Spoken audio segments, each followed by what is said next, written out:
Blog Talk Radio. Women have the power to transform this world.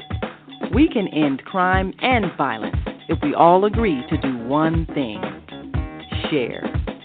Let's share our wisdom, share our time, share our talents, share our finances, but most of all, let's share our love. This is the Female Solution. Join me, Naima Latif, every morning, 7 a.m. to 9 a.m. Central Standard Time, as we bring you stimulating discussions about the issues affecting our lives. If you're listening online at www.blogtalkradio.com/the-female-solution, press the blue button that says follow and get our daily topics every morning directly to your email and your smartphone. Hi, I'm Naima Latif, Executive Producer of the Female Solution Radio Show.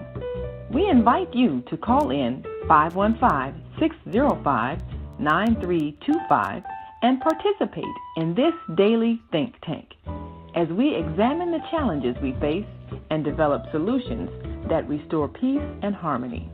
We are global transformers, changing the world from the way it is to the way it should be. We are one. Wherever we live on this earth, we are one human family. On behalf of our team of radio hosts, I'd like to extend a greeting to all the members of our family, whenever and wherever you may be listening around the world. To our family in China, Ni Hao. In India, Namaste. In Japan, Konnichiwa. In Korea, Annyeonghaseyo. In Russia, Здравствуйте. In Germany, Guten Tag. In Poland, Dzień dobry. In France, Bonjour. In Spain, Hola. In Italy, Ciao. In Egypt, Ahlan wa sahlan. In Ghana, Akwaba. In Nigeria, Peleo. In South Africa, Sawubona. In Senegal, Nangadef. In Kenya, Jambo. In Israel, Shalom. In Pakistan, Afghanistan, Palestine, and Saudi Arabia, Assalamu alaikum. Greetings, and may peace be upon you all. Join us live on the on-air radio network called 727-731-5192. We want to talk to you.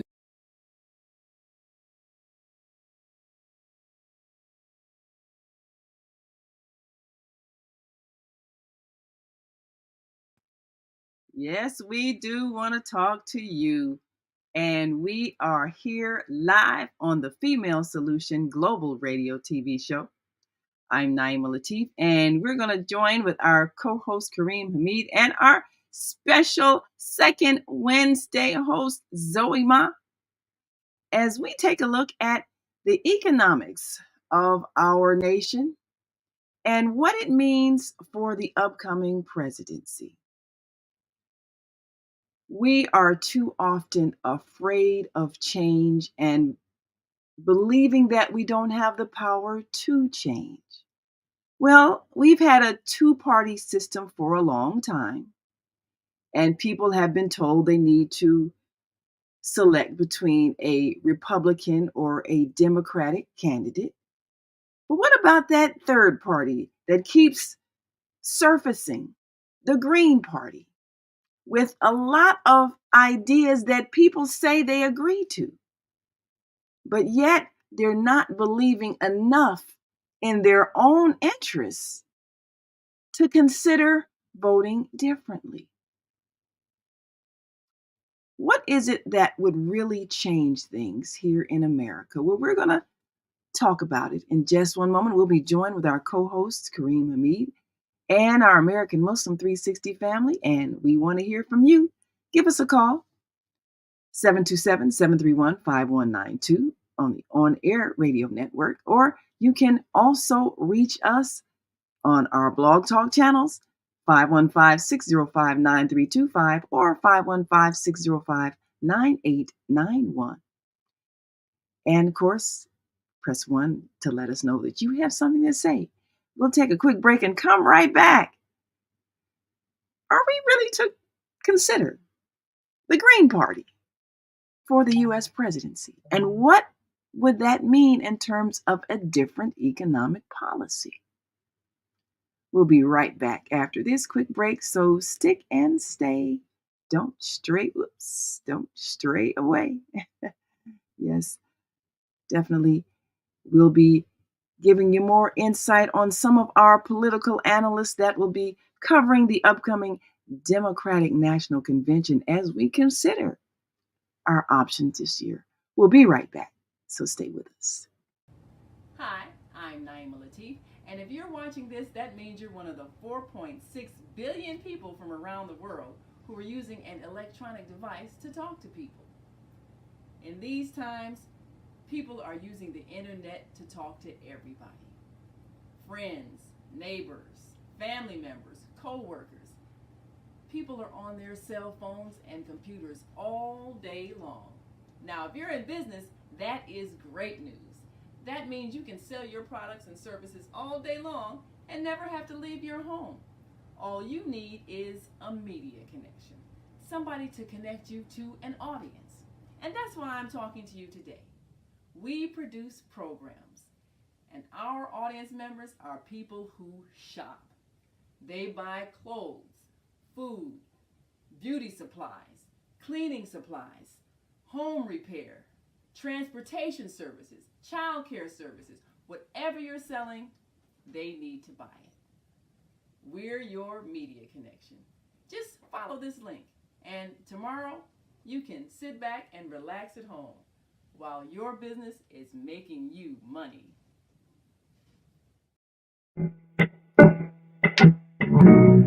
Hi, I'm Naima Latif. Join me and my co-host Kareem Hamid every Wednesday morning, 7 a.m. to 9 a.m. on the Female Solution Radio Show as we explore that relationship that is the foundation for our society, the relationship between men and women, husbands and wives. Join our discussion as we seek to repair broken family ties and rebuild our communities. Listen online at www.blogtalkradio.com/the-female-solution. Call in and comment 515-605-9325. Press 1 to speak to our host. Or you can join us live on Facebook at www.facebook.com/the-female-solution. Yes, you can join our team of hosts every day of the week. And we want you to join us today. And of course, we have our co-host joining us and our American Muslim 360 family. And we are always ready to have a conversation so that you can make your voice heard and you can join us live on the On Air Radio Network. As always, we want you to call in and participate because this is all about you.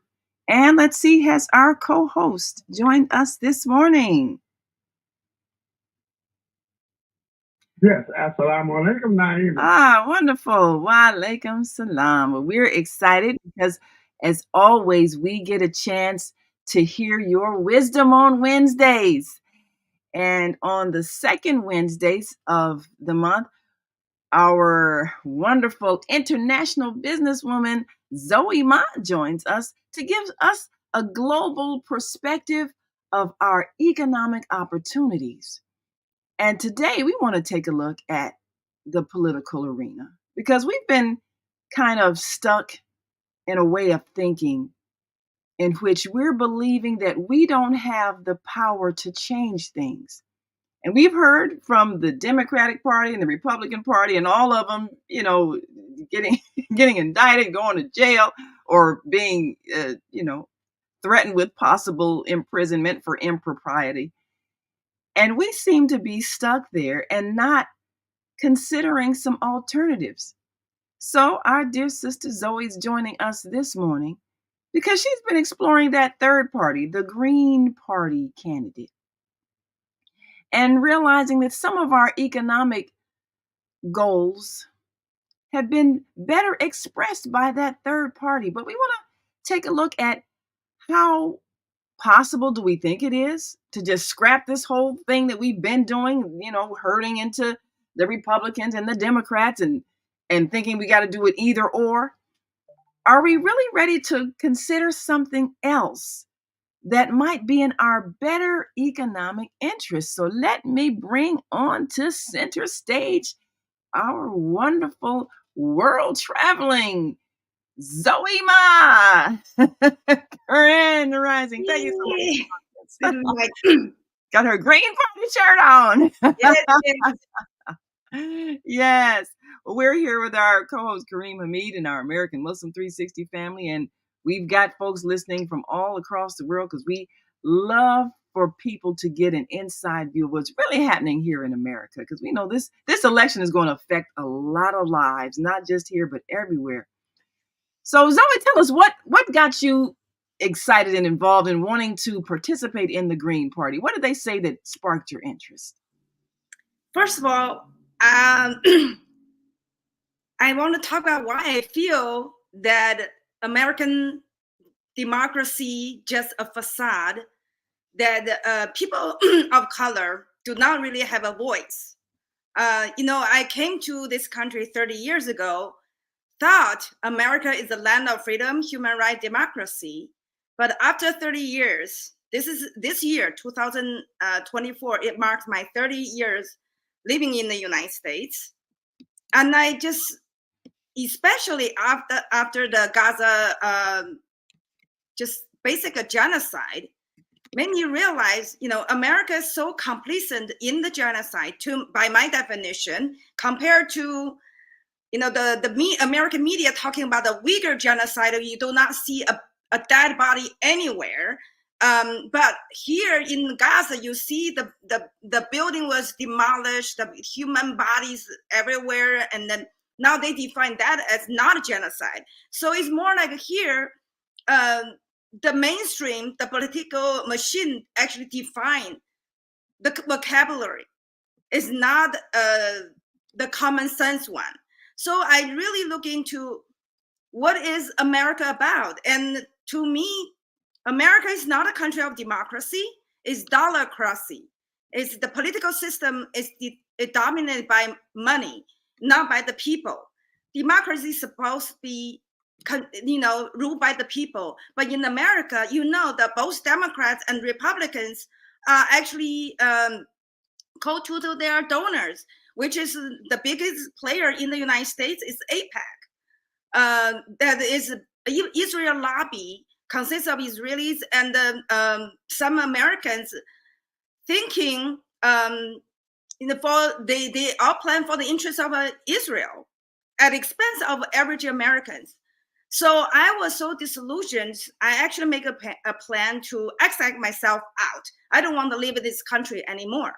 Until a month ago, probably just almost a month, 30 days ago on Mother's Day, when I was thinking what I should do for Mother's Day, which is more meaningful.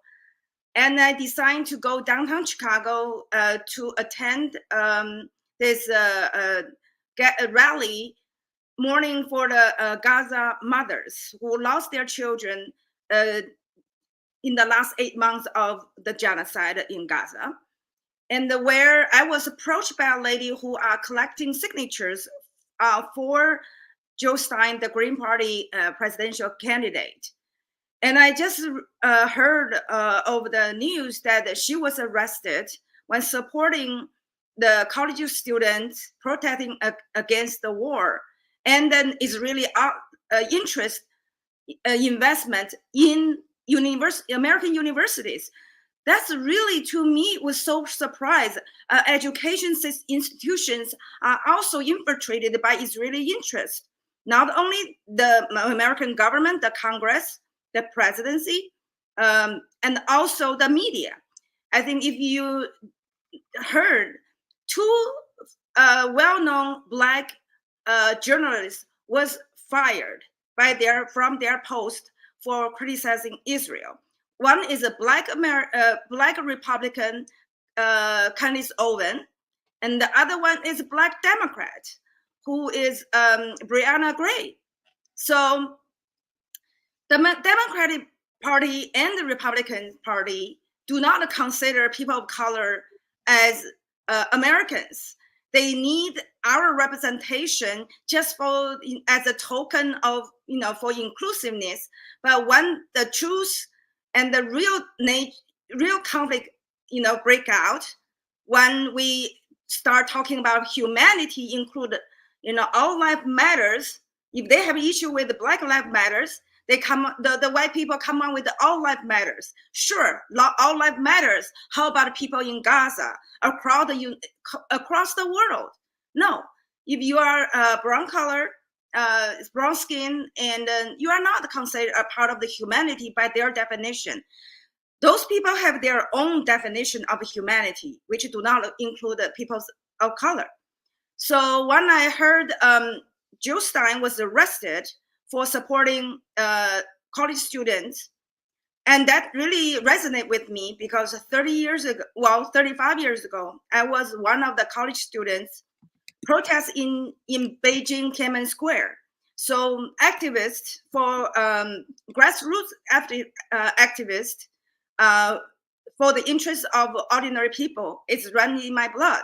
And immediately I signed the petition. I did a little research on Green Party, and then within 48 hours, I was on the ground in New York, helping Jill Stein to collect signatures in New York after she sent out the calls that they need help in New York. Because, and then my trip to New York, really eye-opening, really see the true nature of Democratic Party and a city that is controlled by the Democrats, both in the state level and the city level. I joined a few rallies in pro-Palestinian rallies in New York City, and I see the troop of the NYPD police came out in droves with zip ties and buses, ready to snatch protesters from the crowd, and then beaten elderly during the protest. The kind of draconian procedure taken against peaceful protesters, it was eye-opening. When I was in China 35 years ago, the biggest protest in China ever, and for a whole month, I didn't see any single police. And then there's the government even sent an ambulance on standby for the students who were on hunger strike. And then you're talking about China was an undemocratic country. And now you go to New York City, you see the police, even for a small rally with a dozen white women, senior middle-aged women. We were talking about the police brutality during the Nakba parade in Brooklyn. They sent like 2 squad cars on the beginning of the on each end of the block, just monitoring so-called a dozen of middle-aged women. So now I just truly believe the Democrats and Republicans do not represent people of color or the 10% of white people who actually have real sense of humanity. And that's why I joined the Green Party. I feel their platform is a people, planet, and peace. That's actually what every human being, regardless of their color, call for. And then the Republicans and Democrats, they all have APEC babysitters. Whatever their move, they need to get a permission, approval from their APEC Israeli lobby interest.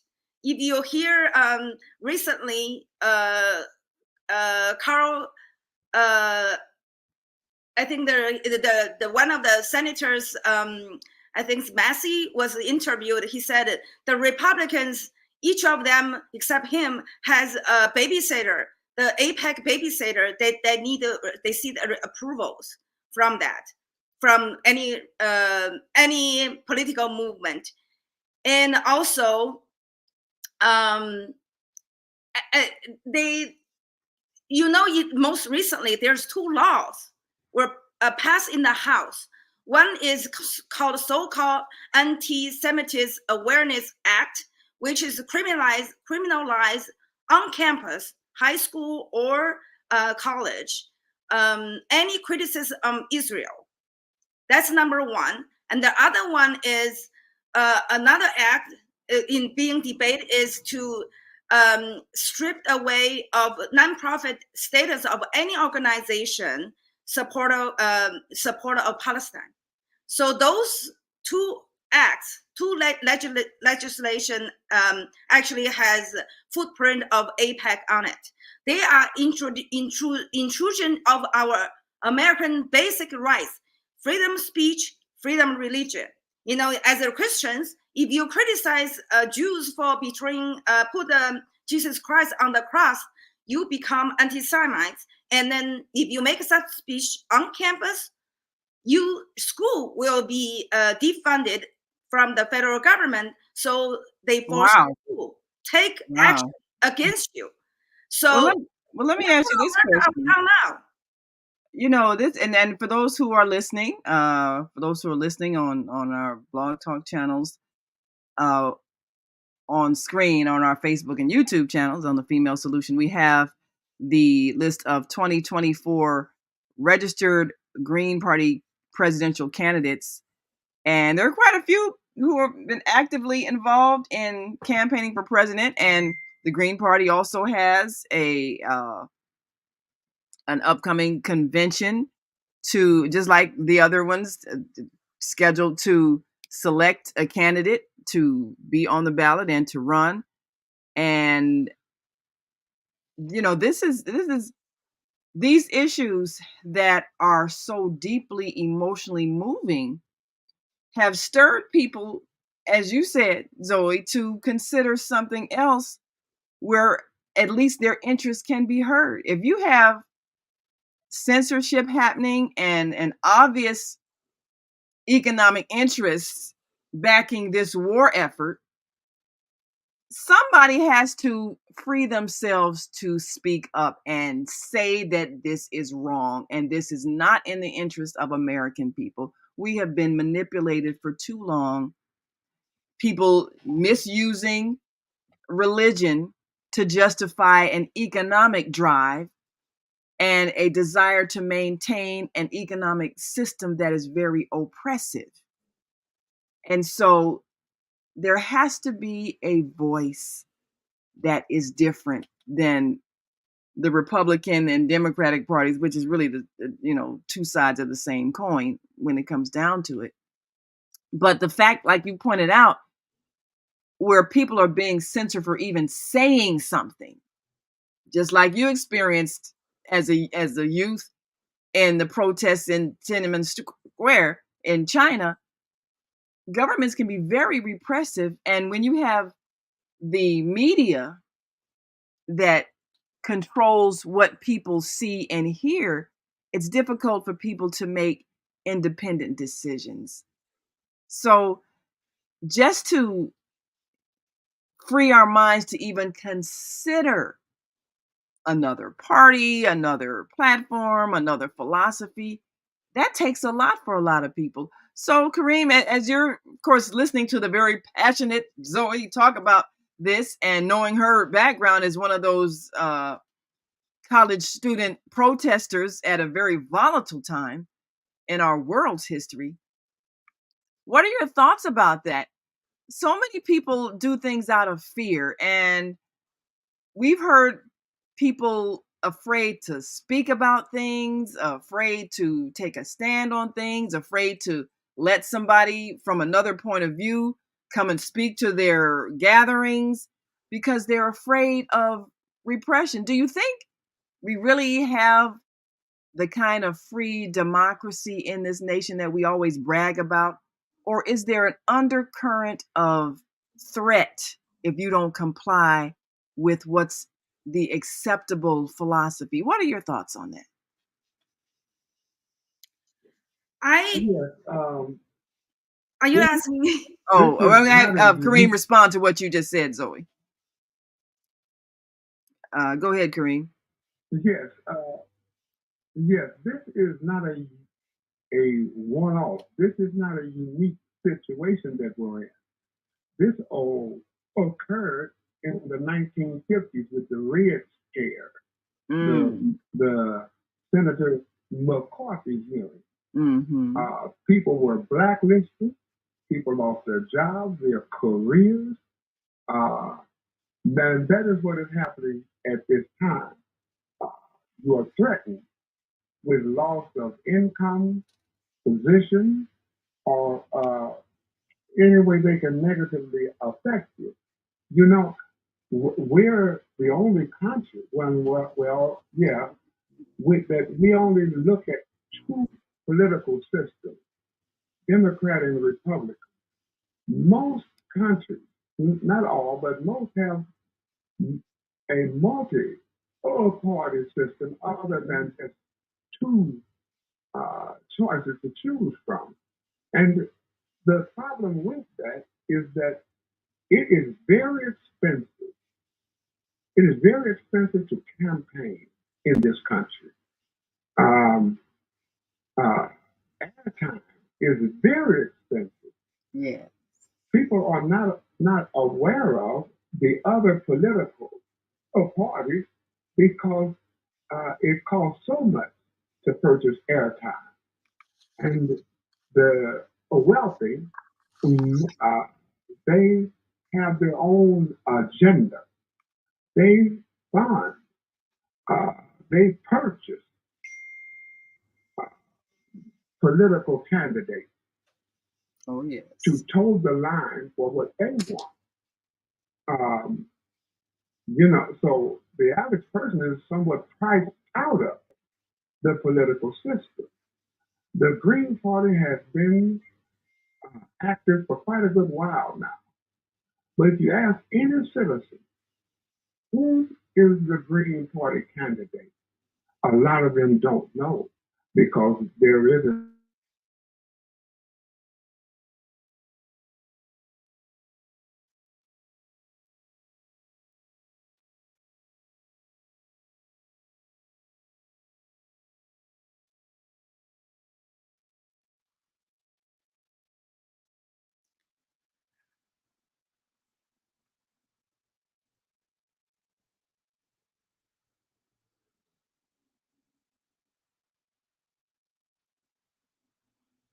Well, I think the Green Party is, we have to look at the Green Party not from the mainstream party's perspective, that you need money to advertise your party and then control the airways and then billboard advertising and things like that. A Green Party is a grassroots. I think we should build a democracy really from grassroots level. Lose your job. Yes. It's just that simple. Yes. So that's another thing. To I'm sorry. Have rights, but it's another as to who will enforce the rights that you have. Where is the enforcement mechanism? The United States has become morally bankrupt. Morally bankrupt. They're going throughout the earth promoting democracy and the rule of law and taking the moral high ground. Well, the cover has been pulled off of them now. Mm-hmm. Other nations look at this nation as hypocrites. And this is the movement we see for pro-Palestine is not a political party movement. It is a human movement. Yes. People all around the world are expressing their humanity against what is happening to human beings in occupied Palestine, in the Democratic Republic of Congo, in the Sudan, in Haiti. So this has been the system that has existed a long time, but it's just now that fortunately it has come to the forefront. This is our anti-Vietnam movement coming from the era that I was raised in. And the idea of divestment is very critical. The apartheid government of South Africa did not relinquish its control from an altruistic position. They were financially challenged. There was a divestment movement, and it is we put corporations on the red carpet, colleges, and there was a movement worldwide, and companies and people refused to spend their money with corporations that supported the apartheid system in South Africa. You have to hit them where their heart is. The rich and wealthy, their heart is their money and power. But we, as common citizens, we can choose not to participate in what is being presented to us and being done. And we do that by withholding our money from them, our funds from them. That's right. You know, there's no way of getting around money in politics. It is very expensive to run for an office in the United States of America. And with the ruling of the Citizens United, that is a front for corporate interests. When they said that a corporation is a person, a corporation is a person, and there can be no limit placed on what a person can contribute under the guise of free speech. Your money is an expression of your position. So corporations now, they have bought our political system. They have bought it, and no matter what the people say, the politicians have to follow the corporate line. Otherwise, they will primary it. Primary means we will put up a candidate against you, and we will heavily fund them.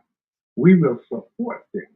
We will drain your campaign coffers and donate heavily to a primary candidate to get you out of office. Yeah. We wonder, how come our politicians aren't speaking up? Well, they are bought and paid for. Yes. In the pocket of corporate. Yes, ma'am. And you know, let me say this just one more thing. Yes. There is a misnomer. We think, well, yeah, this is a democracy. No, I beg to differ. This is a republic, a representative republic. It's not one man, one vote. This is a representative republic system. So if someone owns your representative, regardless to what your desires are, the representative usually follow the corporate line. That's the problem. I believe we've lost so much in this country. Our moral standing around the world is in shambles. It is in shambles. Well, we you know, we how can I put it? For someone to say that they can walk up to any female and put his hand on her genitals, and he still gets the support from what does that tell you? Women what does that tell you? That's a sign That's a sad sign. That's a sad sign. And this is why when we see the kinds of people that are elected, we really can't blame anyone but ourselves, because they represent how we think. The majority of the people who vote, if this is the standard that you allow, why criticize somebody? They're reflecting back to us what our values are. So if we want higher values, then we have to support the people who are speaking the higher values. Now, if the Green Party is talking about what was the three things? The three things, it was people, peace, planet. And planet. People, peace, and planet. If we know that we've got to clean up the mess we've made of this earth that we're living on, that means cleaning the air, the waters, the land, so that everybody can live healthy. And if we know that we need peace, that means we can't have acts of aggression against one people over another, trying to take your things, take your land, take your resources. We know we have to stop that. And we have to care enough about people and their well-being so that we share the resources. If that is the philosophy that we say we follow, and we say that we're expressions of God, which is love for all, then we would select the people who represent that. And why should the people who are speaking what is correct be overshadowed by the people who are openly, like you just said, Kareem, openly insulting us, openly vulgar, just because they have money? I mean, it doesn't make any sense. So we have to look at ourselves. Why are we allowing this? Because we have the power to follow these principles if we choose to. We got to take a quick break. And when we come back, I want to look at the economics of things. And does it really cost a lot of money to get elected, just based on the freeness of social media and the fact that everybody got a cell phone? How hard is it to put out a message? And programs like this that go all over the world and people can access them through all of their devices. Is it time for us to think of a different strategy based on the real tools that we have in our hands that don't cost a lot of money? Can we do it? We'll come back and talk about that. And of course, if you're listening online and want to join this conversation, give us a call. 727-731-5192. Or you can call us on our Blog Talk channels, 515-605-9891 or 515-605-9325. And we want your opinion. Do you think we really have the power to change direction if we make a collective decision? We'll be right back after this quick break, so stick and stay, don't stray away. We'll be back after this brief message, so just stay with us.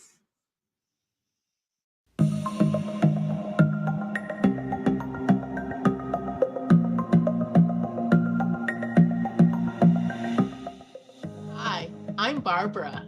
I'm Cheryl. And I'm Naima. We're three Black moms.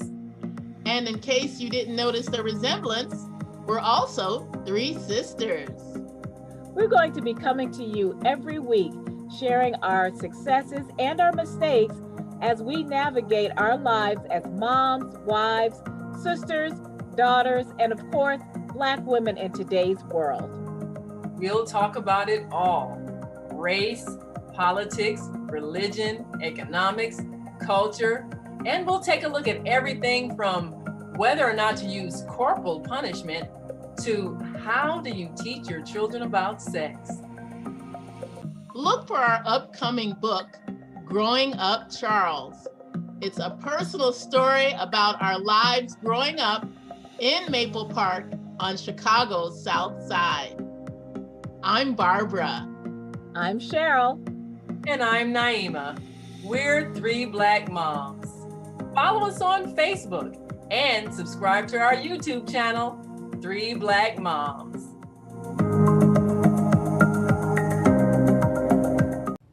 Hi, you're watching this, that means you're one of the 4.6 billion people from around the world who are using an electronic device to talk to people. In these times, people are using the internet to talk to everybody. Friends, neighbors, family members, co-workers. People are on their cell phones and computers all day long. Now, if you're in business, that is great news. That means you can sell your products and services all day long and never have to leave your home. All you need is a media connection, somebody to connect you to an audience. And that's why I'm talking to you today. We produce programs, and our audience members are people who shop.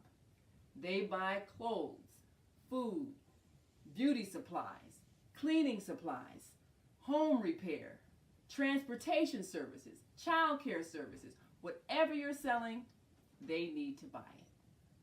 We're your media connection.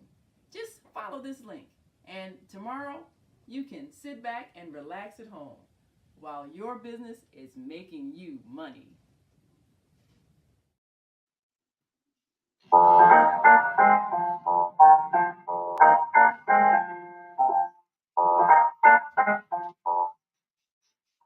Have you ever dreamed of going to exotic places, meeting fascinating people, enjoying uplifting music, and spending nights in a luxurious hotel?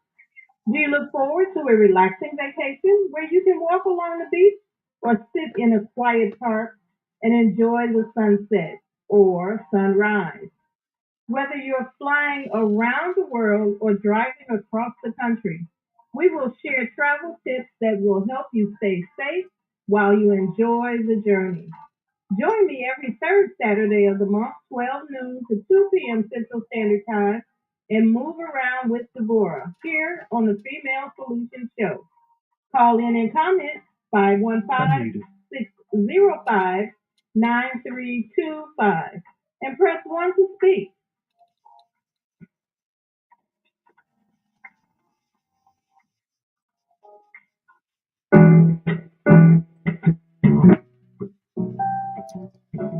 And we are back.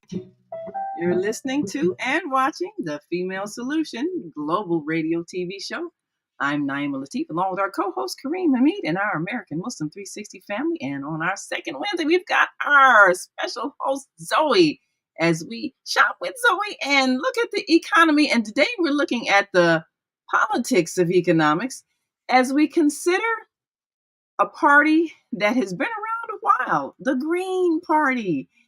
And that green can stand for a lot of things. Of course, green tends to stand for new growth and wholesomeness and healthiness. And it can also stand for money. Well, one of the things that we have taken a look at is how our political system is so heavily backed by financial interests that are not in the interest of the people.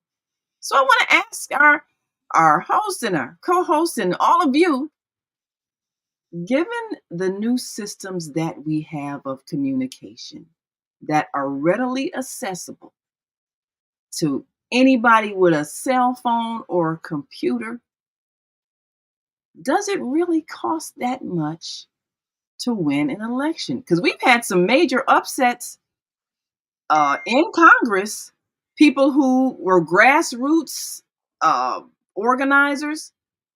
They weren't backed by corporate interests, but they won and they shocked people. So I think we actually have the power if we could just master this social media and all of these people who've got YouTube channels and Facebook pages and Instagram and TikTok. If we could just use what's in our hands, I believe we could get a message out to actually convince enough people that they do have the power to change the direction of this nation. So I don't know, Zoe, what do you think? Do you think that's a possibility? I mean, you've seen the power of TikTok. We've talked about that. People are on their cell phones all day long, like we said. Is it possible to use this social media to elect a president? What do you think? Absolutely. Right now, even Trump, Biden, they all got their account on social media. So that's why they know the power of social media. that a lot of Americans, especially young people, they already tune out from the mainstream media because they know that the mainstream media is being controlled by the same people who control the government. The media basically a mouthpiece for the government. So American media is not free to actually to check and balance the government at all. They are just extension of the political machine, manufactured consent that actually followed line with the major parties. But the young people realize that they go into the social media to look for alternative news. And that's why the government is banning TikTok, because they know they compare TikTok with Instagram. Why the kind of a proportion of real news from the Gaza actually is being silenced on Instagram, and the political machine, the mainstream media, and then the government, the administration are get scared. So what they do, they team up with the Congress to ban TikToks, and so they know the power. And then the good thing is the social media is free. It's just on your phone, on your fingertips. It's a source for you to get news and also do business. Right now, the 400 years of industrialization is coming to the end. The capitalism is built on the industrialization. But you know what? Because the capitalists were so greedy, they want to maximize their profits.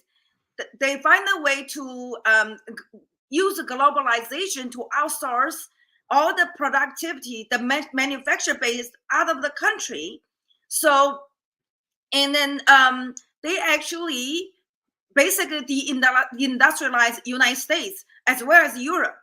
So the industrial base is in Asia right now. Maybe now coming to Mexico, but never come back to United States because of the inflation. And the inflation is not caused by the $1,200 you received during the COVID. It's because the 90% from the printed money went to Wall Street, and that actually they were using the free money to check up purchase all the real assets that make the inflation even worse than it is today. So America is not going to be reindustrialized. The kind of manufactured jobs, even they come back, they will become robots. They use automation. So automation ushering the end of industrialization. The whole socialist theory of workers and the employers, because the automation, the robots can work 24/7 and the human being can't.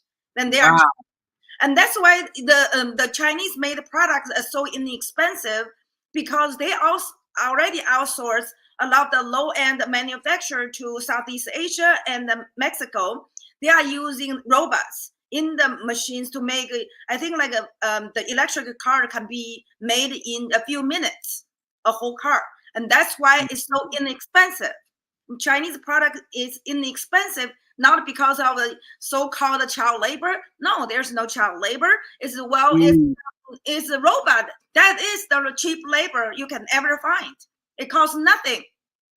Yes. Now, I want to throw this thought out there, and Kareem, tell me what you think about it as well. People are afraid of what they call artificial intelligence, all the different things that, like you say, the automation, replacing human labor. And of course, during slavery, everybody had a job, right? So if people are worried about not being able to survive because they can't work, I don't think that really is a problem. I think that what we're evolving to and what we have the power to evolve to is a system where money is not necessary. We simply choose to share the resources.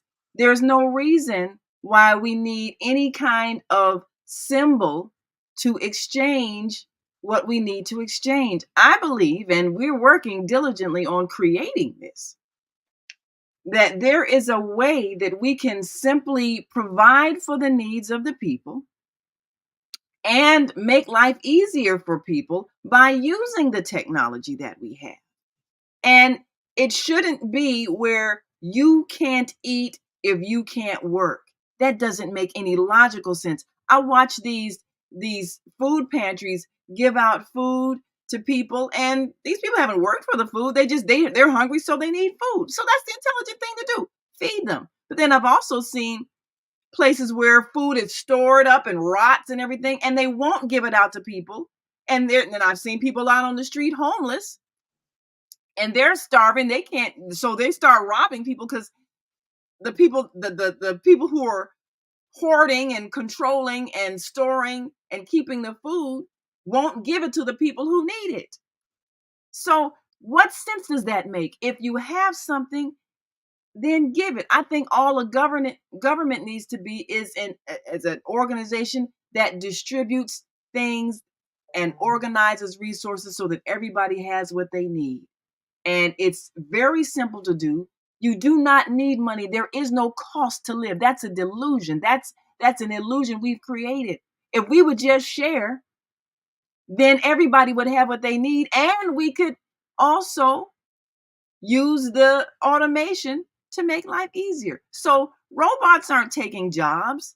They aren't keeping us from living and being able to sustain ourselves. We're doing that because we're refusing to create a system of sharing so that everyone has what they need. And there is enough for everybody on this earth to eat, to have shelter, to have clothing that covers their body. There's enough. If you look at the insect kingdom, where everybody has a job and participates in the well-being of the whole, we in the human family can do the same thing if we choose to. So do you believe we will, in our lifetime, evolve to that higher stage of consciousness where we simply share and there is no poverty? Do you think we can do that? So, Kareem, what do you think? Do you think that's possible? It would require an international effort to gain the attention of people on this globe. And as you stated, everyone, it seems to be, a lot of people are connected to social media. Mm-hmm. But at the same time, there's something called an algorithm. And an algorithm is what is trending on social media. Mm-hmm. We have heard of social media sites being shut down because of certain words that were used, certain positions were taken. So we've had that happen on a couple of our hosts on the Female Solution, where they dealt with something controversial and all of a sudden, taken off YouTube or banned on Facebook. We've had that happen to us, yeah. Yes, no doubt about it. Information has been actually weaponized. It has been weaponized. And, concerning the Green Power Party, they are very interested in the environment. We've only got one planet here, and we are seeing the results and ramification of fossil fuels depleting the ozone layer and creating the warming of the planet. There are young people from almost every country that are very alarmed by their future. And they are blaming the industrialized nation for what is occurring on the earth. Yes. So utilizing the Green Party platform, the environment where we live, this overheating of the globe, forest fires, you name it. We have been negatively impacted by climate change. Yes. How do we push back on? How do we reverse this trend? There is large corporate interest, large corporate interest that is very active in continuing the use of fossil fuels that's having a negative effect on our planet. You know, we mentioned money and currency. Suppose that there was a world movement, a global movement, that we will not go to work for 3 days. That would send shivers through the international corporate interest.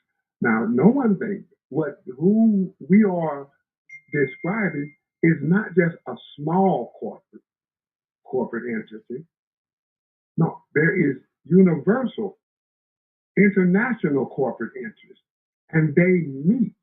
They meet at what's called the G7. Mm-hmm. They meet at the World Economic Forum held in Davos, Switzerland. So they are planning, and profit incentivizes them to continue as things have been. They have made huge profits. The corporate interests have made huge profits. Let's look at real estate. We remember in this country, we experienced what's called a real estate bubble. A real estate bubble. The overpricing of real estate. And when that bubble burst, a lot of people lost their home. Yes. They lost their property. And home ownership is one of the foundations of financial wealth. The banks were getting ready to collapse because of this worthless paper, this worthless stock, and it fell through. The government moved swiftly to bail the banks out. They used our money to bail out what they called too big to fail. They used our money. But those that lost their homes, that are homeless now, there is no relief for them. No one has truly addressed them with the same urgency. They were the victims of this real estate bubble, of this fantasy that was sold to the American public. So there's no getting away from corporate interest. How do we affect the corporate interest? The only thing I can say is withhold our dollars, withhold our wealth, because they only exist because of us, because of the common person. But if the common person can be educated to the degree that, and let them know that you do have power, your consumerism is fueling what we see, what is happening on the earth. Fossil fuel, takeover of whole countries, governments, the great bloodshed that has been shed and still being shed, taking people's mineral wealth, taking their mineral wealth, refining it, and then selling the product back to those countries that produced the mineral wealth. This is a huge corporate move. Yes. And we have to look at it like that. But it's going to take massive information and massive organization to incentivize the citizens on this globe to take action. Hold back your money. We don't need everything that they sell to us, that they promote through commercials. We don't need there are some things that we have lived without and certain things we can live without. It's going to take a massive organizational movement of citizens of Mother Earth to take back our interest. Our interest. Yeah, I believe it's What doable. will the earth look like? Yeah, go ahead, my sister. I agree with what you're saying, and I think it's doable. I think that in their hearts, people agree with what the Green Party is saying. The challenge we have is to get them to believe that they have the power to do what you just said, and that is to act on a global scale. Now, we have done it. I mean, the movements for freedom in these countries all over the world, a lot of it was even inspired by the freedom movement in America. So people see that it's possible with organized collective action, you can create change. But there's also, we observed how the government very strategically organized disruption of those movements by, we all know about COINTELPRO, where the counterintelligence program of the US government to send people into organizations to disrupt by causing conflict. And that method is always used when a group is beginning to gain success and influence. And the only thing they use are the people's own egos. They create conflict among leadership. They create conflict by having people exposed for what's considered sexual misconduct. They create these kinds of conflicts in organizations so that they will implode and therefore not be effective. But people can only do that to you when you have inside yourself a weakness. The greed factor. People will pay off somebody or get somebody involved in some kind of bribery, and then they can expose that and destroy that leadership and destroy the people's trust in the leadership. But again, people can only destroy you based on your own weaknesses to succumb to whatever temptation they're giving to you. So this is what we've experienced in our past. Are we wise enough to not be manipulated into self-destructing today? We got to take another break. When we come back, Zoe, I'd like you to tell us about the Green Party's economic plan. And is that something doable on a large scale? And do you think there are enough people that would actually, if they could see what it is and see how it would benefit them, would they en masse be willing to support that idea? We'll talk about that when we come back. And we've got some callers on the line here. Press 1 if you've got a comment. If you call us on our on-air radio network, we'll know you got something to say. We'll open your mic and get your thoughts. And of course, if you are watching us on Facebook or YouTube, you can write in your comments. We'll share them with our listening and viewing audience. You're listening to and watching the Female Solution Global Radio TV show. And our second Wednesday of the month host, Zoe Ma, as always, giving us some powerful economic information. And today we're looking at the economics of politics as we consider the Green Party. Is it possible to make a change? We'll be right back. So stay with us.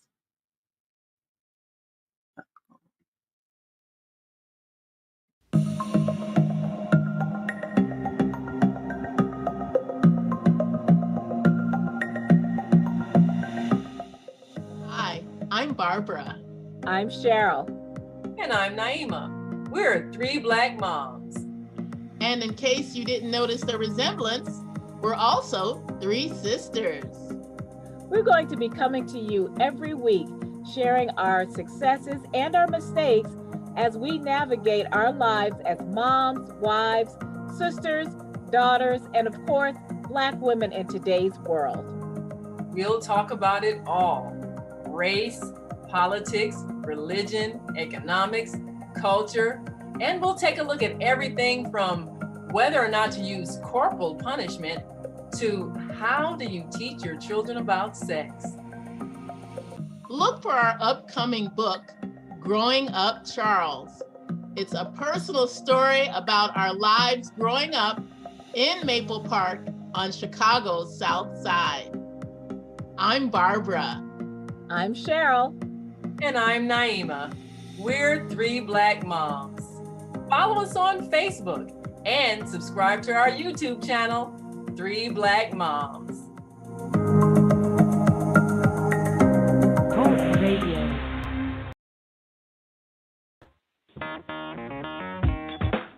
Women have the power to transform this world. We can end crime and violence if we all agree to do one thing: share. Let's share our wisdom, share our time, share our talents, share our finances, but most of all, let's share our love. This is the Female Solution.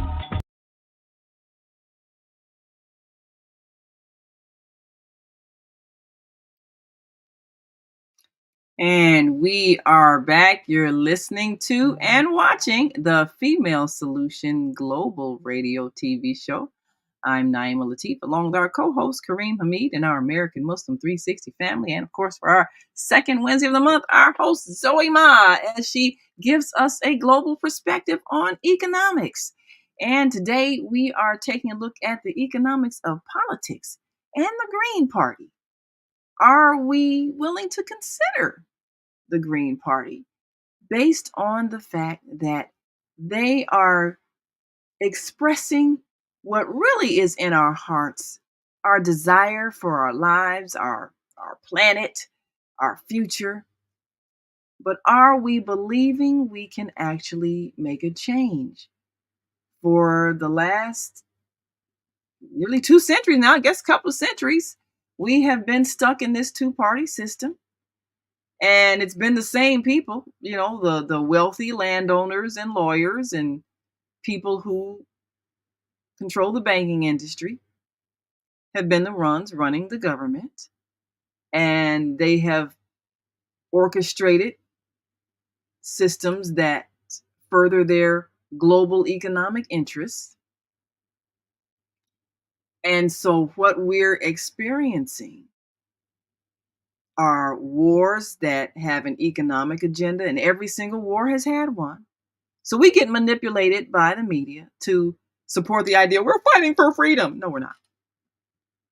We're fighting so that the people who are controlling wealth that belong to others can keep their control. So how do we stop that pattern? So I think if people heard some of the ideas that the Green Party expresses, they might think, now this is really what I believe. This is what I'd really like to see our government do. So Zoe, what were some of the ideas that you heard as you listened to the Green Party members and the candidate discuss their vision for America and the world? What were some of the economic ideas that really resonated with you and you said, yeah, I think I support that? Uh-oh, wait a minute. Your audio. Yes. Oh, there we go. Here in the United States, the institutions, the capitalists have the power of pricing our labor. That means if you work for somebody, they price your labor, and then they dictate how much you make, and then how much you can use for the needs. I think as a Green Party, we want to restructure the economy and take away their pricing power. And then we should make it our party platform is affordable housing, and then medical and student debt. Mm-hmm. Those are the system load us with a lot of debt, so we don't have anything to use for our necessities. Yes. And then for when I came to this country, I was told, I was brainwashed to believe, as the America be the richest country in the world, America has solved the poverty issue. Mm. And 30 years ago, China faced this crisis of, is the Communist Party and the socialist system can abolish poverty. Mm-hmm. And so I came to the country to study that. And the past 30 years, I see, first of all, I was awakened that America never solved the poverty issue. No, it did not. Actually, the poverty was manufactured for the benefit of the capitalism. Yes. At the cheap labor. And then the Republicans create the poverty. The Democrats keep the poverty. So the actually make the status quo. Wow. Right? That's a revelation. The Republicans create the poverty and the Democrats keep the poverty. Yes. So they so whatever the socialist system they Democrat give it to you, it's like opium, keep you addicted. Yes. To keep you always struggle above or below the poverty line. And you do not have autonomy anymore. You can't decide what you can do to improve your life. You cannot that. So the Green Party is actually Green Party, we will actually release you from that idea that you have to be living below around the poverty line so you can actually have a roof over your head. But you know, even that dream is being deflated. Yes. You know, that's I want to really have us think about that for a minute, because I know so many people, you know, living on public aid that want to start businesses, but they can't legitimize their businesses because they can't let the government know that they're making money. So they can't do anything that would actually make a business grow, you know, like legally register it or, you know, apply for any kind of business grants or assistance, because they can't legally be in business because they're getting public aid to survive, which, like you said, keeps them at a state of poverty. It's like the only way you can get this help is if you stay poor, but then you stay poor because you know you get the help, which means you never really grow your business. I know so many people in that situation. That is exactly what's happening. You know, so in China, I came to study how to solve the poverty issue in the United States in the past 30 years, because I thought I could help China to get, end the poverty in China. Mm-hmm. But the 30 years I was in the United States, China solved that problem. Now China lived 800 million people out of extreme poverty. That means people have to share a pair of pants. And they were starving like that. Okay. Yeah. But in the past 40 years, not only China helped 800 million people, like almost 3 times of US population out of extreme poverty, they actually created 400 million middle class. Bigger the size of the whole United States population. Wow. How to do that? Release the autonomy in the human being. They decide what to do. Give them real freedom. The freedom. So that's the real freedom. So I have a client who just came, who dumped $500,000 to buy American green card. Wow. Okay. So her story is very, very interesting. And then we are the same age. And she was from, we are same age, and she lived in. She was born in rural China, where it's almost very little resources. I was born in urban China, size of more like Detroit of China. 30 years ago, Detroit was wonderful, right? Yes. And then after 30 years, she was poor, and then with limited resources. And then she could only go to first grade at age 9, and I went to first grade at 6. And she dropped out from middle school. She didn't even finish the middle school. At 16 years old. The same years I went to college. So we are two paths. Mhm. And then 30 years later, she became a millionaire. Wow. Yes. So she's the one that $500,000 and bought a house in Florida and get American green card. Because one day I want to bring her because the two American Yeah, Chinese we need to hear her women, story. yes, I asked her how she do it. And then she said that when she left middle school, she moved to a small town, start being a waitress in a restaurant. Mhm. And then for a year or two, and then she went to another shop, be a shop clerk selling fishing gear. Mm. And then she another 2 years, and then she went to Xinjiang to one of the relatives selling making furnitures. So she was selling furnitures. Wow. She must have sold a lot. And then later came back when she got married. She like one time she actually opened her own restaurant for a couple of years. Wow. Okay. And then when she get married, she stopped doing the restaurant because at that time she had to start the stove with the coal, and she said it make her face all black, dark skin. And she said, I haven't even get married and I can't look so this ugly. So she sold her restaurant business, and then she got married, and with her husband, they opened a shop selling fishing gear. Wow. And in the end, she became the exclusive distributor for the whole state. Oh. At one point, she owned several, 30-some stores across the state, and then hired over 100 people. Wow. Okay, so her story did all that. Yes. Wow. And my story, I have 2 masters and come to United States. It doesn't matter if I'm in United States or in China. I was already, I have this, I fit in the industrialized world's mode. You get a good education, you get a white collar job, but in the end, I know the white collar job don't get me success. Right. So I quit my job. I quit my job. Just over broke. That's what a job is. 25 years I work for myself, and now that's why I could just drop everything I have, and I went to New York for 2 weeks and volunteers for 2 weeks. I do not ask them to pay me. I told them, you don't price my work. My activism is my activism. I don't want you to pay me.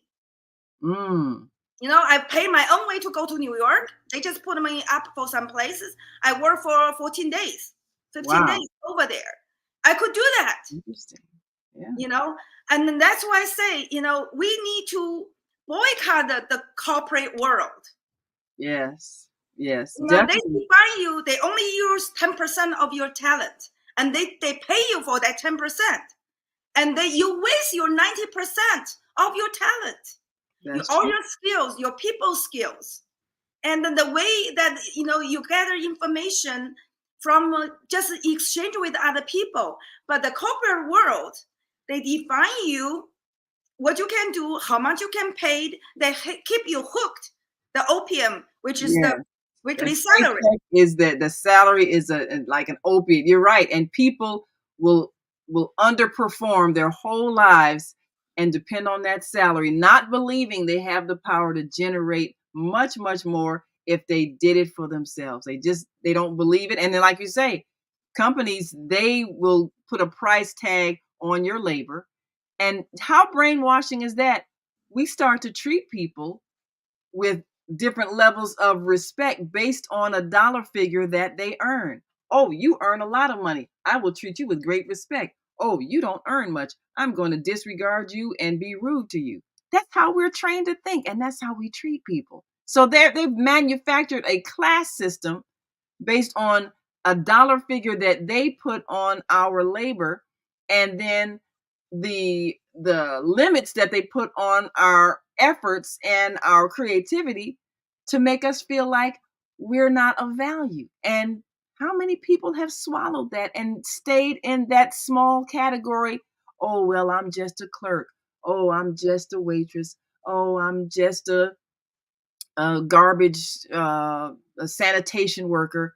Oh, well, I'm a blue collar person. I can't marry this white collar woman because I have a blue collar job and she's of a higher class than me. All that stupidity created by other people, and it's wrecking our social lives. So yeah, so the story of that Chinese, my client, it just showed that it's not based on your education. She just have like not even middle school diploma, not a high school diploma, but she was brave. She traveled around China to learn from different people, and then just build a network but the one thing is China has a very affordable infrastructure, and that's the problem in today's economy. The American infrastructure is old and expensive. The housing, the banking, everything is expensive. And that's why I think as a Green Party, our goal is, humanity and end the poverty, the people, planet, and the peace. When you divert so much resources to the war overseas, how much money you can actually use to update infrastructure, make it affordable for people to operate a small business. And then, another thing is the lower tax. She told me, at a certain level, they are tax exempt. So if I think even American tax the poor. And then with Donald Trump, he was millionaire. He only paid $750 in 10 years.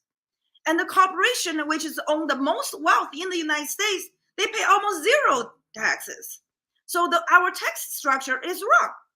All those things is try to keep people, ordinary American, poor and enslaved to the corporate structure, the 9-to-5 jobs. So, I call those jobs is salary slavery.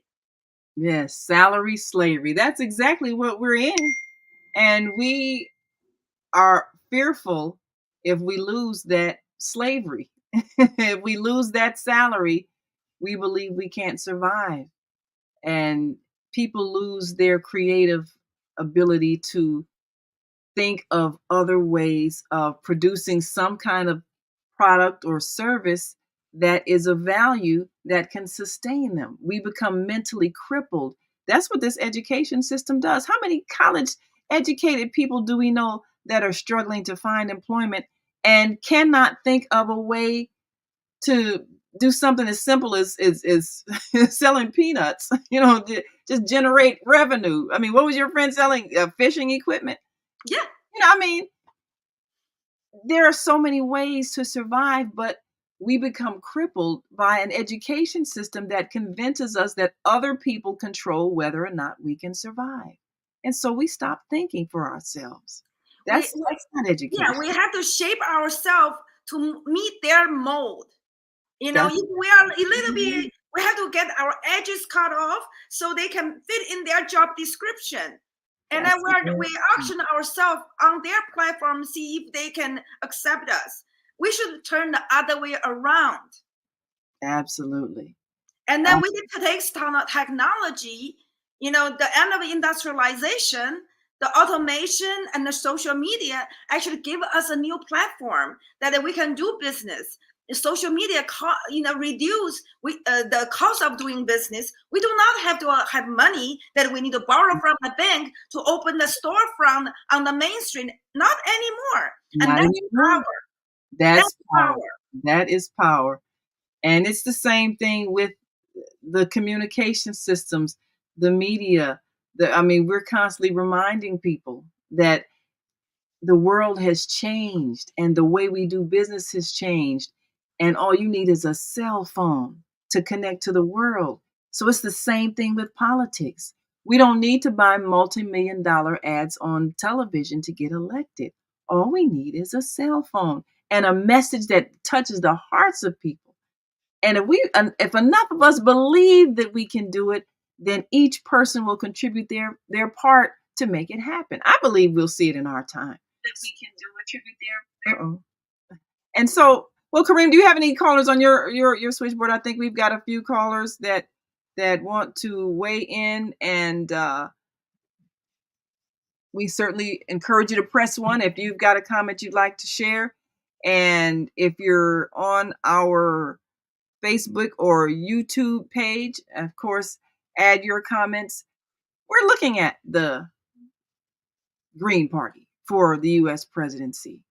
And yes, we've been conditioned to believe that only one of two parties can get elected, and you got to be either Republican or Democrat. But if neither party is really expressing our interest, and I love Kamala Harris, but the reality is that she's part of a system, just as Barack Obama. I mean, they did the best they could as part of a system and a structure that was already there. And symbolically, yes, that's good that the election of people who were, as they say, of color, even though we all got some kind of color, but people who were of African descent, and in case of Kamala Harris, African and Asian descent, and all of that. That's good to see. But the real change comes when we change the policies that we follow, when we change the programs that we create, when we change the economic structure so that we're not creating poverty for the benefit of the wealthy. When that happens, then that's real change.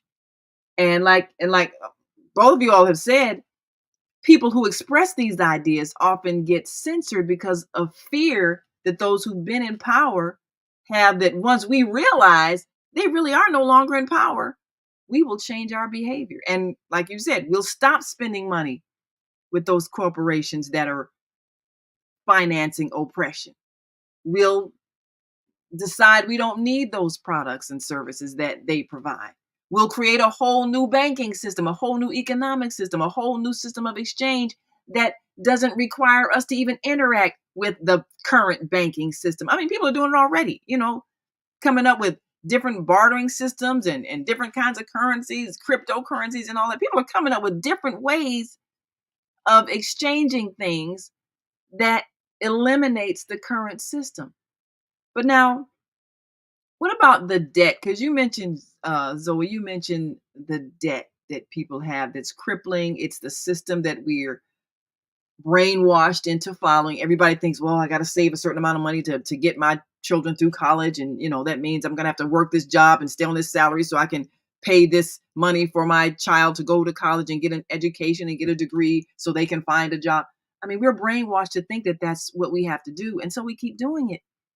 And so that's why people get tied to these slave jobs, because they think they have to send their children through that same slavery.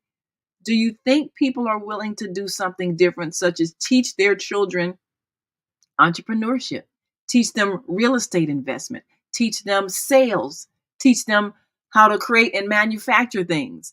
I mean, our one of our hosts, Viata, she's starting a clothing manufacturing company. I mean, she's doing uh fabrics that and creating clothing lines and things like that. I mean, all of us are independent business women in some fashion.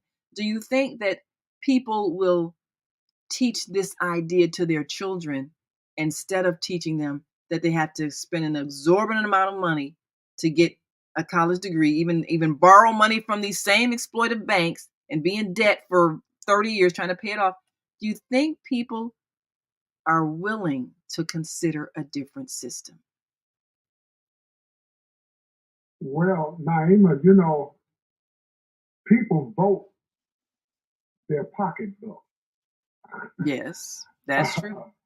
People mainly, yeah, they vote their economic interest. There is a system from out of the faith that I follow, El Islam, whereby riba, which means interest. Mm-hmm. Riba, excessive interest, is prohibited. It's prohibited. Yes. You can borrow a certain amount from a bank, but the interest on that loan is so high, you will be paying it almost half of your life. That locks you into poverty. A life of debt. So here's another banking system that the city of Detroit, due to the influence of the large Muslim community, in Dearborn, Michigan, a banking system in Detroit is looking at the Islamic system of how to conduct business. They are looking at the implication of less riba, less interest. What will we do with all of this labor that we no longer need? What will they do with us? Where will we end up? Let me share with you.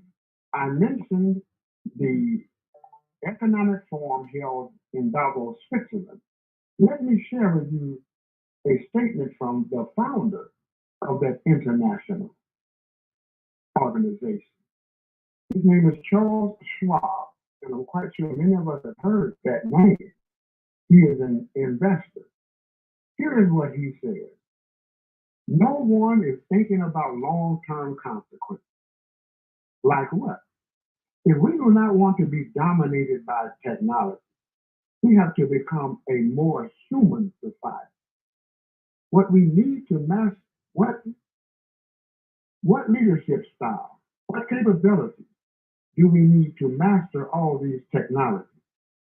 I believe we need to emphasize the more human aspect in leadership as a counterweight to all these technological advances.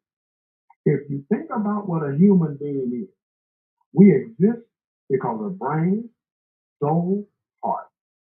What we can replicate in a robot is the brain, but you never will replicate the heart, which is passion, compassion, and the soul, which enables us to believe. The robot will never have the ability to believe in something. So perhaps we will have, at the end of this revolution, possibly, a basis for a new human renaissance. Now, this is coming from one that's at the top. Speaking of profit and wealth, the greatest wealth that we possess as human beings is time. Yes. You can never get it back. Time is connected to life. You spend your life in it. Can a price be put on the time that is contributed toward any endeavor? You can't get that time back. So that's true. Time is currency. If we can figure a way to benefit from the time that we contribute in an endeavor. Your time is worth as much as my time. I don't care how much education you have. I don't care how many degrees you have. We're all participants in time and how we will spend it. So that estimates how much time you gave, how much time you spent out of your life. I don't care what your profession. The profession of a heart surgeon is very laudable. It is very valuable. But if he works 8 hours, that's 8 hours out of his life. Right. If I work 8 hours sweeping a floor, same 8 hours. 8 hours. That's right. Of my life. And it should be worth the same. So we have to come up with a more human leadership, a more humane leadership. So that is what is needed, and I cannot let the American citizenry off the hook. Our moral compass is down, it is below the floor. Yes. Not China, caring about people. You hear sable rattling about China.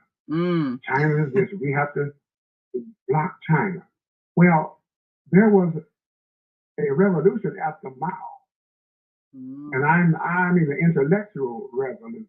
Yes. The next leader opened up colleges, college campuses, free, and they educated their public. And they are ahead of the rest of the world when it comes to these sciences, technology, physics, biology, you name it. So America does not spend on its greatest wealth. Its greatest wealth is its citizens. Yes. So I'll just stop right there. There's so much more to be said on the system of time. We do have a caller here on our AM 360. I want to open up their mic. Yes. At this time, inshallah. Thank you for calling. Okay. Yeah. 706-627. Muhammad. Yes, sir. Assalamu alaikum. Brother Muhammad. Muhammad. By the way, Columbus, Georgia. In this comment, I just wanted to say, speaking to your responsibility to Allah and the responsibility He gave you, many responsibilities He has given you, especially the one of the Imam.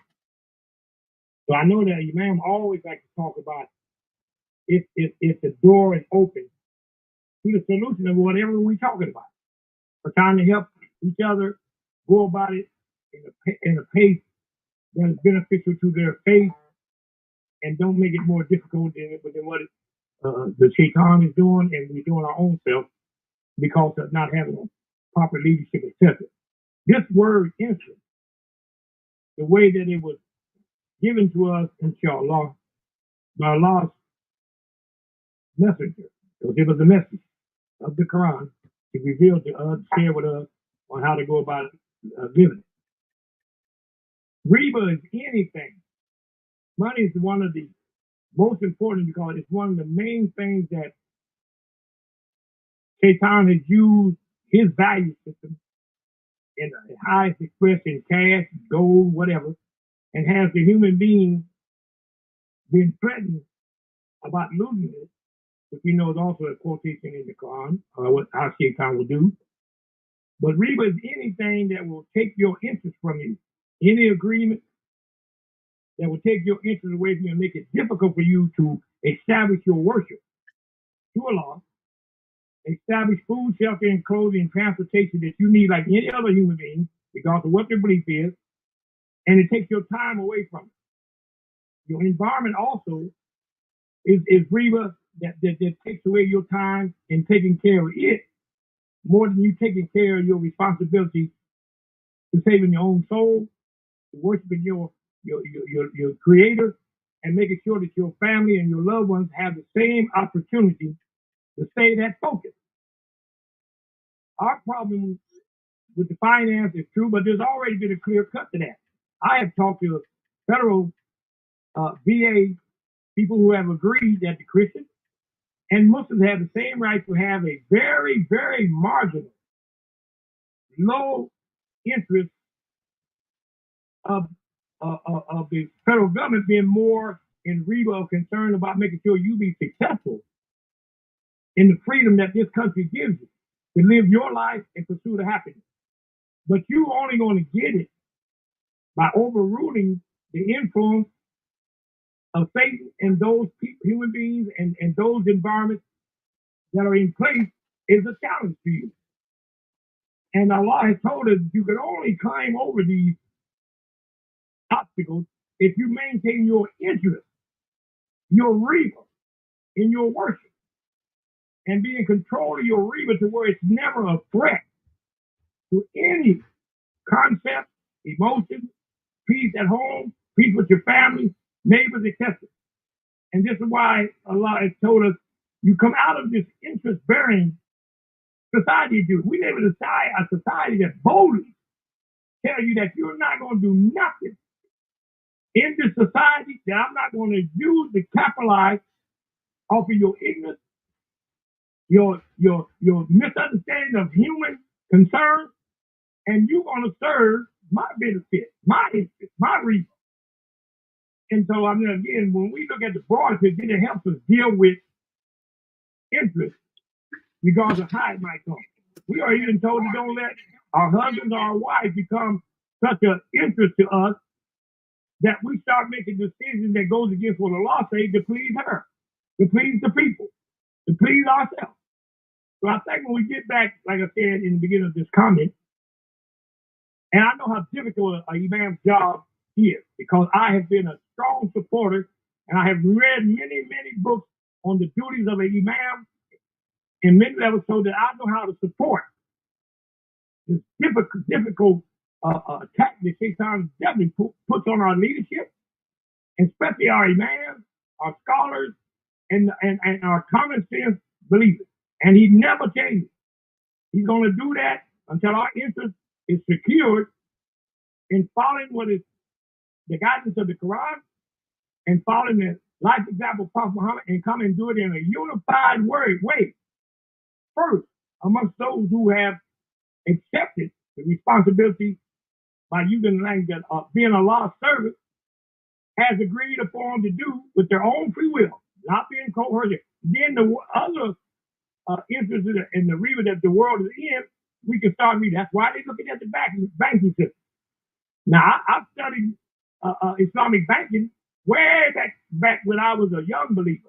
And I know that regardless of how much we talk, a lot of us Muslims have not read the books on Islamic banking so that we will be strong in our interest of wanting to pursue helping each other. Now we have seen the world also is looking at how just it is to give the control of a man's family destiny, his own destiny, when it comes to bargaining and using what is considered to be the standard of exchange and be in control of his workers to what he believes in, be he Christian, whatever. And now they're going for the relief that Islamic banking is giving them. They don't have to pay all this funny interest. They don't have to do all of this. They have compassion. They have tolerance from the banking system. They have expertise to help them. And they're slowly making a transition that makes common sense to anybody.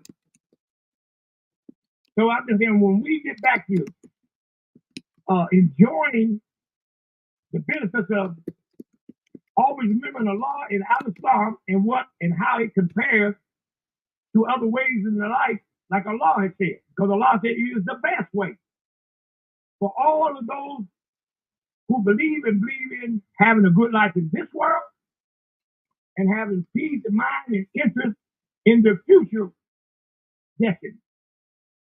But if we keep talking the language of the people who have not made that commitment that we have made, then we're not going to be able to help them because we're going to be too busy trying to defend ourselves from what they're trying to force us or guide us into do after they had the same opportunity and they fully understand capitalism. They know what it means. Well, you know, Brother Muhammad, don't even hear the word capitalism no more. They hardly ever hear it. You know, Brother Muhammad, no idea. Yes, ma'am. Well, here, and of course, for those people watching us on our Facebook and YouTube channel, we pulled up on the screen countries using the Islamic banking system, and that includes includes Malaysia, Indonesia, Turkey, Pakistan, and Sub-Saharan Africa, and Central Asia, and even major financial centers like London, Luxembourg, Singapore, and Hong Kong have also opened up their markets to Islamic finance products, which what you're saying, it actually is being instituted in certain areas, and people are seeing a difference in terms of ending that cycle of debt that comes from extreme interest, which is basically charging you money for not having money. So, of course, that is ungodly, as one could say. It's not a loving, kind way to help someone who needs help when you're going to make them suffer for needing help and charge them money because you don't have money. That doesn't make sense. But these are countries that, and says the GCC, countries, the Middle East are using the system of no interest loans and other financial systems where people are able to circulate money in a way that does not create poverty. So I appreciate your perspective on that. And I think we actually made more progress in certain areas of the world than we realize. The challenge is that here in America, where everything is about profit, everything is about exploiting people for not having money, how do we change the belief that this system cannot change? Because that's the only thing keeping it in place is our belief that there isn't anything else that can happen. And as I'm looking here, we have many nations that are doing this. So can America actually change its perspective and get rid of interest? That's the thought. Can we do what the Green Party is saying? I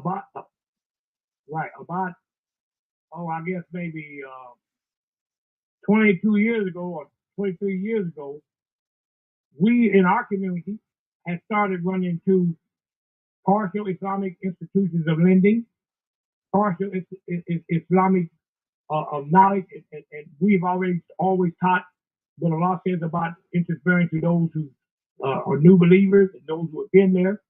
Guidance, one of the loan institutions in the United States, been here 15, 20 years. We know we had our own bank at one time in Chicago, and Quarantine Bank and things like that. But the problem is not educating the people; it's educating the believers to understand the help of Allah is always there. The United States has been engaged with Islamic banking. Like I said, I first read across Islamic banking, got the books on it, studied it on my own, and my major is in business administration and everything like that, business law, and so I do know that we've been still distracted, still in a state of Reba already, trying to get out of slavery and everything else that was dominating our interest in life, etc., that where we put it on the back burner. Well, I definitely want to thank you. I do want to thank you for putting that thought out there, that it is those who say they believe who are challenged to set the example to show that this can work. And I think it's challenging for people in America to change the way they think, because a lot of people in America have never been anywhere. So they don't know that other people are doing other things and are successful at it. So thank you, Brother Muhammad, for your call. We appreciate you. Yes. What we are offering is another alternative. Yes. Is an alternative. And it's not just for those that say they are Muslim. The Quran is addressing the whole of humanity about the evil of riba, about the evils of high exorbitant interest rates. This is for the masses on the earth.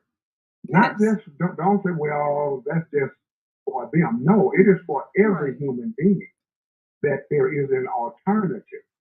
And riba means an exorbitant amount of interest. Now, we know that there is a system whereby if you borrow some money from me, that money is no longer being utilized by myself, by me. Mm-hmm. I loaned it to you. So there should be a minimal cost for you using the money that I loaned to you over the term of that contract. I should be compensated for the loss of the use of those funds. But it cannot be like our college students. They are under heavy debt. Yes, and then when you can't pay it back in a certain amount of time, it becomes impossible to pay back because the interest keeps compounding to the point where you can never pay it back. And then your credit is destroyed. So the whole system of borrowing is really set up to destroy you before you even get started. And that's what makes it unfair. That's what makes it absorbent, like you say, because it makes it impossible for people to ever repay it, because if you can't repay it quickly, then you have to pay more for not being able to pay it quickly. And it gets to the point where you can't pay it at all. It makes no sense. Mm-hmm. Right. So, but I believe we can change that. American citizens know that we can look beyond the two major parties that are dominated by corporate interests. You know, there are other parties. There are third parties, fourth parties, fifth parties. In this country, we have been acclimated to the two-party system. Right. But in a lot of countries, there are more than two systems of political positioning. So we need to look at other alternatives. We must, because they're choking the lifeblood out of this country and its citizens. Absolutely. So I'll stop right there. There's so much to be said on this broad subject. Well, we've got a caller on our. Yeah, absolutely. Well, that is the way capitalism has exploited people is the problem. Having a free economy where people have the ability to earn a living is not the problem. It's the exploitation and the creation of poverty and the maintenance of poverty that is the problem. And that's the system that has to change. But we can change it when we choose to change it. We got another caller, and for those who are watching on our screen, I've shared an event that is coming up today and tomorrow at Malcolm X College called Power Up Chicago. And this is a nationwide event series on advancing educational and economic opportunity for Black Americans. And one of the things that, and I met a brilliant young man yesterday who is working with the White House, and it's the White House Initiative for Black Americans. And at Malcolm X College today, which is at 1900 West Jackson Boulevard, they're talking about empowerment. I think it's an opportunity for us to inject a different intention for our future, not so much trying to fit people into the mold that exists, but empowering them to create something better. And so, we'll of course give you the report on that and attend that event. It's a free event by Discovery Education is sponsoring that, and of course today then there's a QR code up on the screen for those who want to register, and for those who are interested in attending.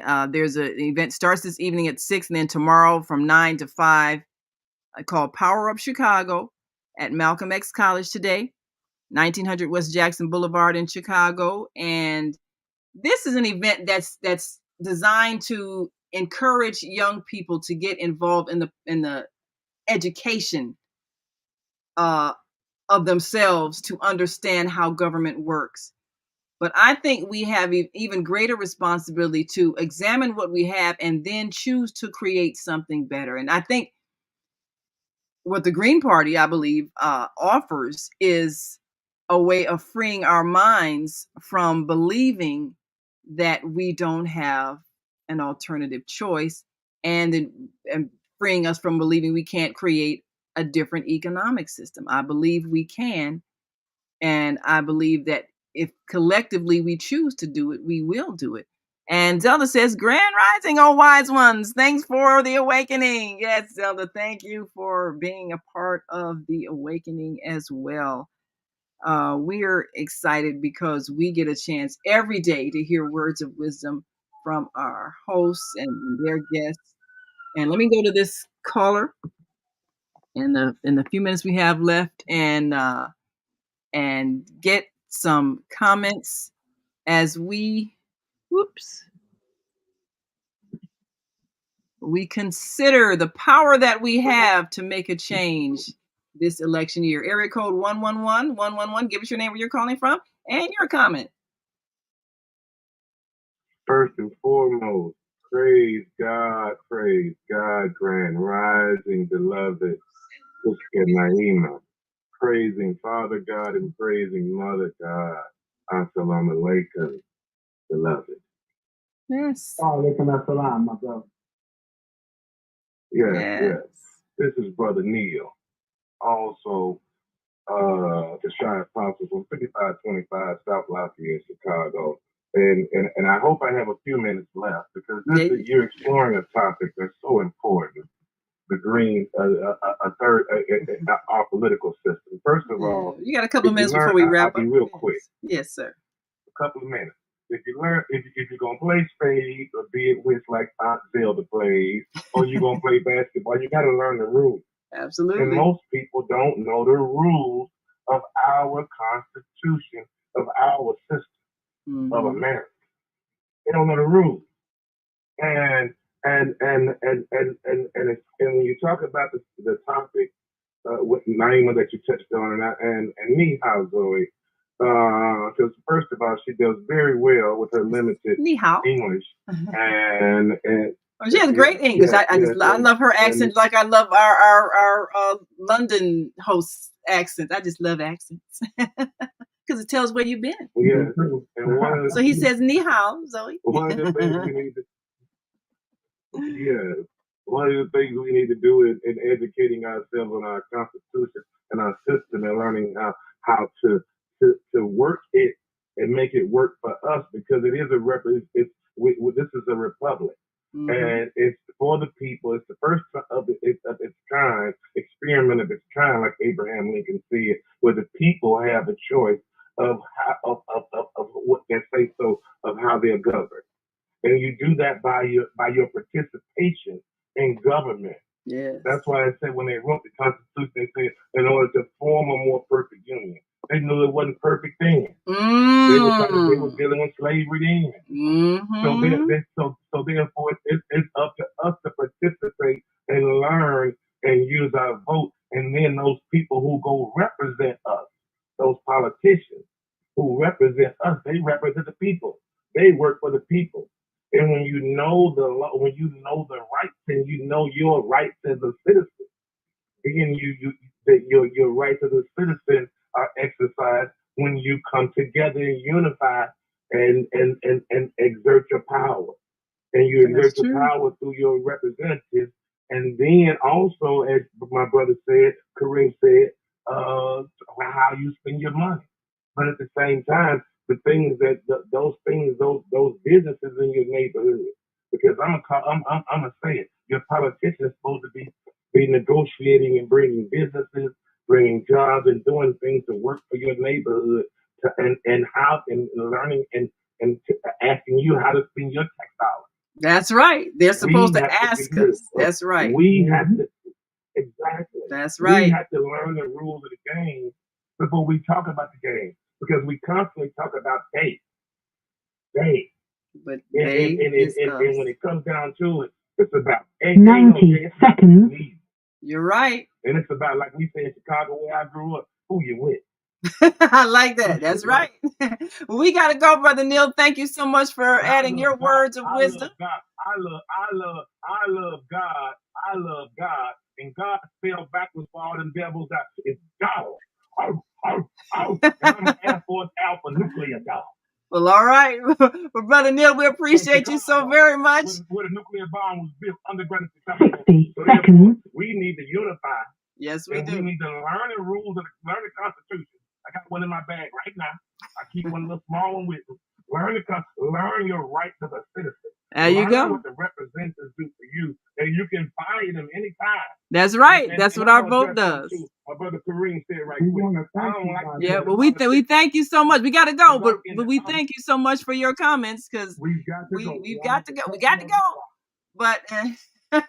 But you have made some very valuable statements. We appreciate you. Thank you so much, Brother Kareem. We appreciate you and the American Muslim 360 family. And Zoe Ma, thank you so much. And we're continuing to prepare our youth for that trip to China. We're going to keep you posted on that because we're making. Just remember, Republican create the poverty. Democrat maintain the poverty. And Green Party is free you from the poverty. All right. Go green. Go green. People win. Go green. We can win. All right. Well, we will see you all tomorrow. Join us for our wonderful Thursday host, Angela, as we go with Veggie Brunch Live. So join us tomorrow right here on the Female Solution Global Radio TV show. And until that time, continue to shine your light. Peace. We've come to the end of our show today. If you missed any broadcasts, go to our website for the audio and video archives at www.thefemalesolution.com. On behalf of our team of radio hosts, I'd like to thank all of you who participated in today's discussions. And to our global family joining us from all around the world, we say thank you. To our family in China, xie xie. India, Dhanyavad. Japan, arigato. Korea, kamsamnida. Russia, spasiba. Germany, danke. Poland, dziękuję. France, merci. Spain, gracias. Italy, grazie. Egypt, shukran. Ghana, madasi. Nigeria, eshe. South Africa, Ngiabonga. Senegal, Jareh. Kenya, Asante. Israel, Toda. Pakistan, Shukriya. Afghanistan, Tashakur. Saudi Arabia and Palestine, Shukran. Assalamu alaikum wa rahmatullahi wa barakatuhu. Thank you, and may peace be upon you and the mercy of God and God's blessings.